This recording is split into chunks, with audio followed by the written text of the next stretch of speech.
Hi, I'm Sherry Brescia, and welcome back to Holistic Health Counts. I am in beautiful Midtown Manhattan today at the world-renowned Salerno Center for Complementary Medicine.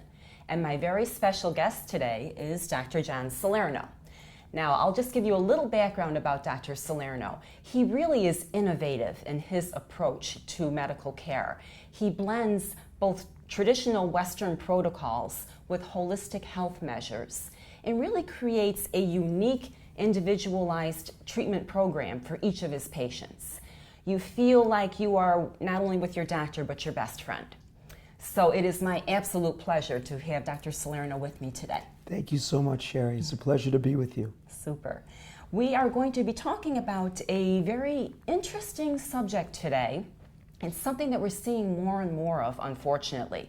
We are faced with a lot of health challenges in our world today, but one of the ones that seems to be popping up more and more is autoimmune diseases.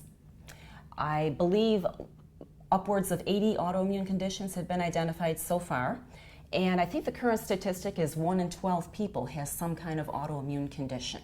Right. So I want to talk to Dr. Salerno and get his input on what he thinks is going on with autoimmune conditions and maybe some ways that we can help people get relief. So Dr. Salerno, could you tell me, what is an autoimmune disease all about? Yeah, it's very interesting, Sherry. Autoimmune disease really implies that the immune system is dysfunctional in the human body. So what ends up happening, instead of the body tissues and the immune system working in harmony, the immune system will attack organ systems and recognize them as foreign in our own bodies. And that's because something is triggering the immune system to be dysfunctional. So what we try to do here at the Salerno Center is understand the many environmental and the really many issues that would affect and cause autoimmune disease, and we'll check for them routinely and then combat them aggressively. Now, correct me if I'm wrong, but obviously since the immune system is pretty much everywhere in the body, that's why there's a whole variety of different autoimmune conditions that can pop up. That's so true. That's right, Sherry, exactly. So we're looking at things like what, MS and lupus, type 2 or type 1 diabetes. Right. Rheumatoid arthritis is part of the picture too, which we see quite often, particularly the rheumatoid factors, the blood tests that show autoimmunity to arthritic and to joint issues.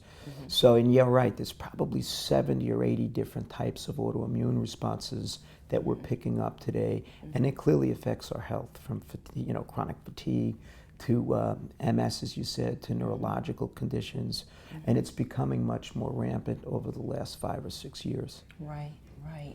Now, is this something that happens relatively quickly, or are these things that can develop over a period of years, or is it kind of hit or miss?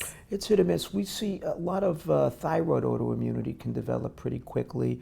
Others do take a little bit of time. It's very individualized. We think it really has a lot to do with the way we eat and the way our environment and exposures to toxins.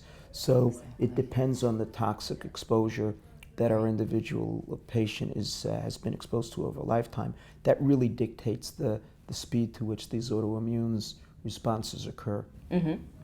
Now, is it true that once a person has an autoimmune condition that they are more susceptible to getting another one in another area of the body? Yeah, absolutely.